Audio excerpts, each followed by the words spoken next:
Morning, guys. I'm going to go over removing your stock exhaust tip. It's pretty easy to do. You want to do it after a cold night. It's perfect to do in the winter because the bolts should be very loose after a heat cycle if you let it sit overnight. I've already broken mine loose, but it didn't take much to do it. Of course, I've only got about 500 miles on this, so it's pretty easy to do. If you're trying to do this on a higher mileage unit, you want to maybe soak the bolts with a penetrating oil. Takes a 8mm socket and just break all the bolts loose.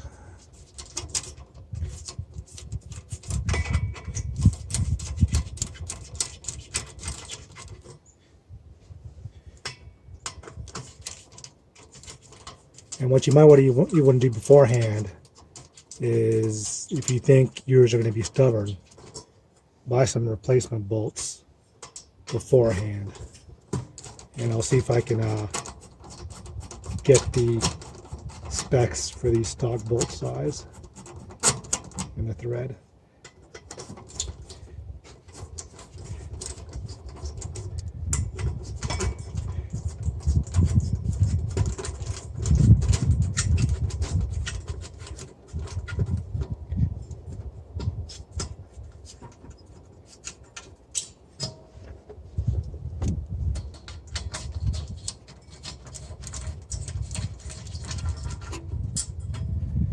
Okay, down to the last one.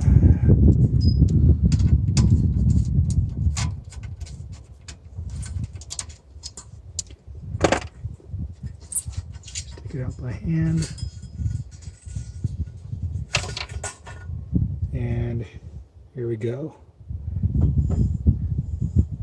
Let me put this down and get a shot of the inside there.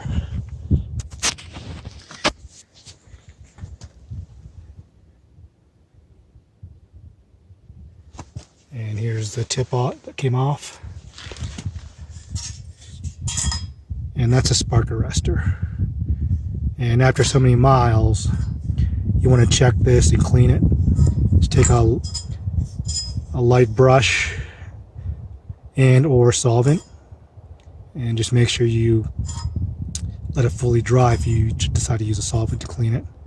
This, obviously being low mileage, isn't clogged. Especially if you're running rich for some reason, this can eventually clog up. You have a gasket there. And just to show you the spark arrestor, I also have the Hunterworks exhaust tip, and it comes with a spark arrestor as well. So you can see the difference between the stock and what they provide. Keep in mind, installing an exhaust tip, this spark arrestor doesn't have a U.S. Forest Service certification. So even though you're being conscientious and you're installing a spark arrestor, you may not be legally compliant. So just keep that in mind, that just because you're installing the spark arrestor doesn't mean you're compliant with government regulations. So one thing you want to do is, if your bolts are in good condition, is you want to coat them with anti-seize, or I'm going to use Tink Seal. So I'm going to install this tip, and we'll get to that next.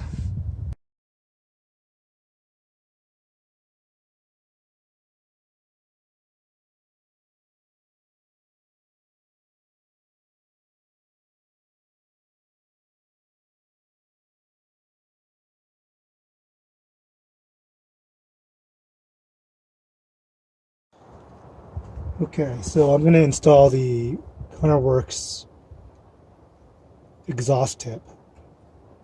I've coated my bolts and already bottomed them out in the holes just to get a good coating on there. I've smeared some Tink Seal. You can use anti-seize or Tink Seal on the surface where the gasket goes. If you're going to install this tip, you're reusing your bolts. You're going to have the screen go on first, the stock gasket, or if you choose to buy a new one, and then you want to get this screen aligned with the bolts. So I put 2 in, and hopefully this will work right for the video.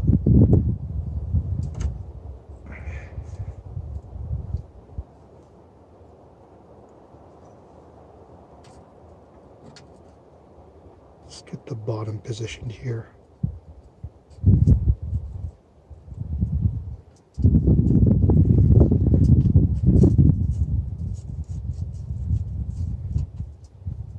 Gotta do a little hunt tech.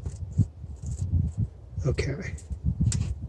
So I've gotten 2 bolts lined up. Trying to screw them in by hand. Here we go.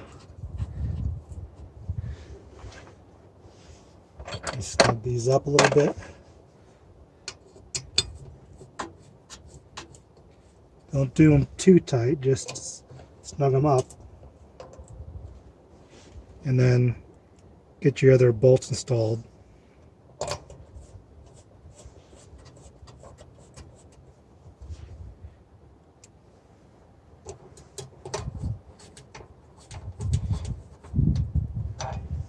Now it's important to note that if you're going to run this tip, you need to get an ECU tune.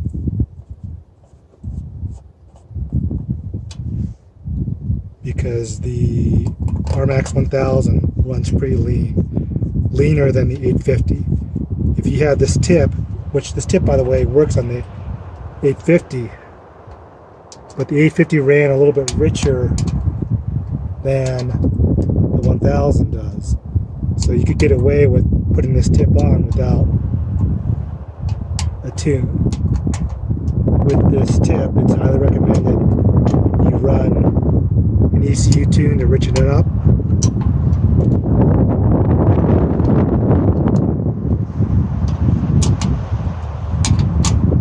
Once you get it snugged in, you want to use the star bolt pattern.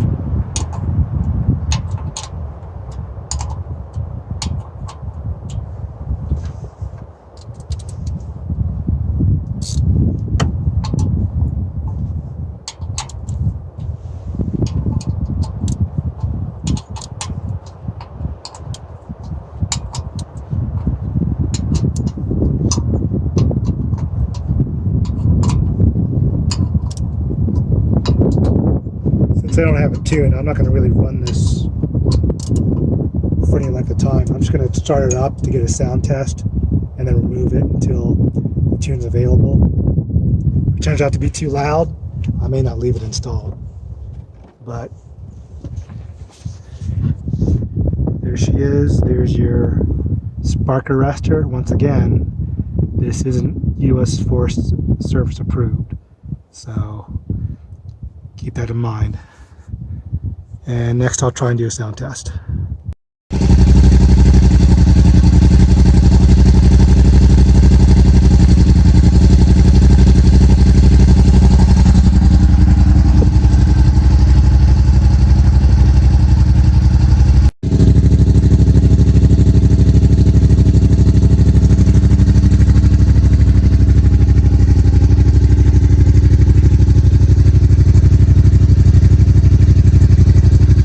So in cab, we're at 78 to 80.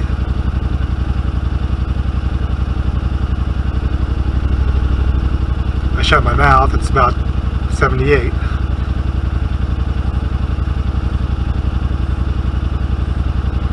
So if I ramp it up to 3,000,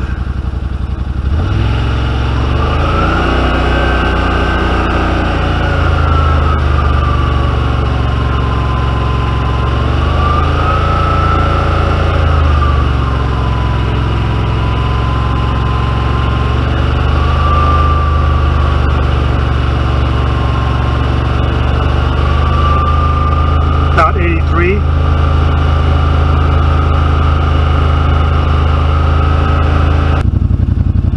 in cab with the Hunterworks tip. We rev it up to about 3,000.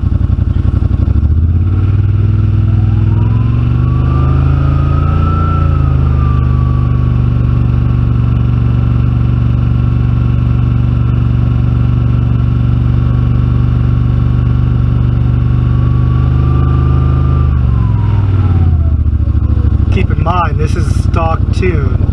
This isn't with an aftermarket tune. So once proper fuel tables are applied, it may get louder or quieter depending.